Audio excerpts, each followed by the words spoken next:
Hello everyone, it's me, Miss Samra again. So here's lesson 3. We're going to still continue understanding genre. So you have 60 seconds to complete this task. Who knows their fairy tales best? So we've got the Gingerbread Man, Cinderella, Pinocchio, Rumpelstiltskin, Puss in Boots. So you've got 3 objects. Which fairy tale do the objects belong to? So you've got 60 seconds to complete that task. Good luck. And then today we are going to get ready to fill in our story planning booklets, which is uploaded to the site, or you can just make your own if it's easier, if you don't have a printer. We're only going to focus on planning the plot and characters. What language features do we need to include when planning our story? So we need to think about similes, expanded noun phrases, fronted adverbials, and synonyms. What are synonyms?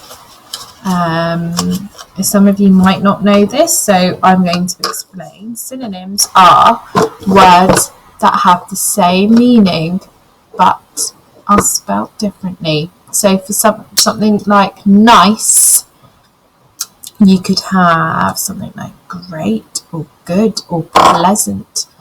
And it just up-levels your vocabulary and it makes your writing much, much, much better. So we're going to use some synonyms, and you can find synonyms in a thesaurus. So character language toolkit. What do your characters look like? Use details to suggest what a character is like. I should have said that we are going to be writing our own versions of Cinderella. So we're going to choose our own genre, and we're going to be planning our own stories of Cinderella. So, character language toolkit. What do your characters look like? Use details to suggest what character is like, e.g. he paused and stared at his reflection. Everyone said that he looked like his mother's side of the family. This suggests that his mother is important to him, or that he misses her. Describe them by using a list, e.g. the librarian had curly brown hair, little round glasses and a turned up nose.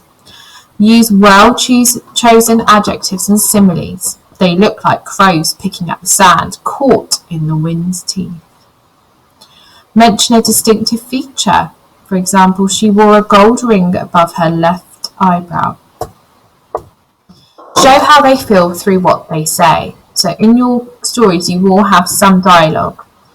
Reflect their personality/feelings. For example, leave me alone. Use expressions, powerful verbs and adverbs. For example, there, now you look like a real pirate. She laughed as she gave him the earrings. And in a supporting action, for example, we'll need an axe, said John Cabot, clapping his old friend on the shoulder. Avoid a string of dialogue. Okay? So we know that the main character of Cinderella is Cinderella herself. However, how can we change the story slightly to make it our own? Can Cinderella be a robot, which will turn the genre into I'm sure you've guessed it, science fiction. So I know that I said you can choose your own genre, so some of you can, but we're going to work on making it science fiction because we know that in this year group lots of you love Star Wars and things like that. So we're going to make Cinderella into a science fiction story. So we know we have Cinderella as the main character. What are you going to change her name to? We know that the stepmother is the villain. What are we going to change her to? We know that the prince is very supportive of Cinderella. So what are we going to change him into? And we have another supporting character, an enabling character. So she actually helps Cinderella. The fairy godmother is going to become what? Have a think. Let's create a character together for science fiction based Cinderella. Can you help me describe the characters using similes? So that's using like or as, and expanded noun phrases. So the main character is Cinderella. So you're going to change her name and you're going to describe what she looks like in this box. Then you've got the villainous character, which is the stepmother, and also the stepsisters. You're going to describe what they look like here, because remember, we're changing their names and we're changing how they look to make them more sci-fi. And the enabling character was the fairy godmother and the animal creatures, because you can't forget about those. So think about how you're going to change them and what names you're going to give them. Now you're going to fill in your story planning booklet. What language feature do you need do we need to include when planning our story? So I'm just giving you another reminder. You've got similes, expanded noun phrases, fronted adverbials, and synonyms. Okay? So you're going to do the characters as a class or at home. You're going to do your characters first.